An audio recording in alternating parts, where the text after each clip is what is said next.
Assalamualaikum warahmatullahi wabarakatuh. Halo semua. Hari ini kita akan membahas materi terakhir di bab 5 dinamika kependudukan, yaitu kualitas dan masalah kependudukan di Indonesia. Karena sebelumnya materi-materi kita itu adalah mengenai kuantitas penduduk. Nah, di pembahasan kali ini kita akan membahas tentang kualitas kependudukan yang ada di Indonesia. Kualitas penduduk adalah tingkat atau taraf kehidupan penduduk yang berkaitan dengan kemampuan dalam pemenuhan kebutuhan hidup. Nah, tugas kita pekan ini adalah kalian harus mengangkat telepon dadakan dari ibu yang nanti pertanyaannya adalah, menurut kalian, apakah Indonesia secara kependudukan sudah berkualitas? Nah, berikan alasannya. Tentunya jawaban kalian harus relate ya dengan indikator yang dapat mengukur kualitas penduduk suatu negara, diantaranya tingkat pendidikan, tingkat kesehatan, dan angka harapan hidup penduduk. Dengan kata lain, berarti kalau tingkat pendidikannya bagus, tingkat kesehatannya juga bagus, angka harapan hidup penduduknya juga tinggi, berarti dapat dikatakan kualitas penduduk suatu negara tersebut sudah dianggap baik atau berkualitas. Selanjutnya kita masuk ke pembahasan masalah kependudukan yang ada di Indonesia. Nah, masalah kependudukan Indonesia dibagi dua. Ada masalah demografi, ada juga masalah non-demografi. Berikut pembahasannya. Ini adalah masalah-masalah yang masuk ke dalam kategori kependudukan di Indonesia. Pertama, besarnya jumlah penduduk. Indonesia saat ini menempati posisi nomor 4 penduduk terbanyak di dunia. Kemudian, tingginya tingkat pertumbuhan penduduk. Jadi, angka kelahirannya itu di Indonesia sangat tinggi ya guys. Nah, salah satunya itu makanya Indonesia menggalakkan program keluarga berencana. 2 anak cukup.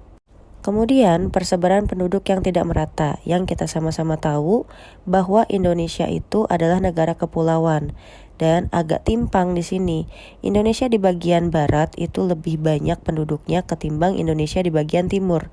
Kalian kalau nggak percaya cek aja, buka Google Map dan pakai Google Satelit, kemudian kalian cari mode malamnya. Itu kelihatan banget, Pulau Jawa itu terang sekali dan pulau di bagian timur atau Papua itu sangat gelap. Tandanya aktivitas manusia itu memang lebih banyak di Indonesia bagian barat. Dan selanjutnya adalah mobilitas penduduk, di mana kegiatan penduduk hanya terpaku pada kota-kota besar saja untuk di Indonesia. Kemudian di sini ada masalah non-demografi atau yang bukan masuk ke dalam masalah kependudukan. Nah, pertama tingkat kesehatan penduduk yang masih sangat rendah, kemudian pendidikan yang rendah, berarti masih menunjukkan bahwa Indonesia itu masyarakat atau penduduknya masih mempunyai minat yang sangat rendah untuk pada bidang pendidikan. Jadi kalian harus bersyukur karena kalian termasuk ke dalam orang-orang yang beruntung memiliki orang tua yang masih peduli terhadap pendidikan kalian dan menyekolahkan kalian di MAN 1 Bekasi. Kemudian banyaknya jumlah penduduk miskin. Nah, ini lagi tadi yang saya sambungin. Kalian sekolah itu adalah salah satu bentuk ikhtiar supaya ke depannya dengan usaha kalian ini kita harapkan bisa membawa kalian ke dalam taraf hidup yang lebih baik. Kemudian masih banyaknya pengangguran. Nah, kalau misalnya kalian memiliki taraf hidup yang lebih baik, bisa nggak jadi pengangguran?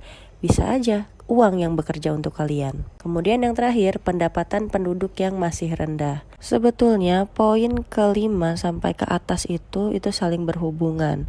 Jadi, mengapa saya tekankan kalian harus semangat belajarnya, harus semangat pergi ke sekolah? Karena sekolah itu adalah salah satu jalan ikhtiar kalian untuk menggapai kesuksesan. Ada nggak orang yang bisa sukses tanpa sekolah? Jawabannya ada.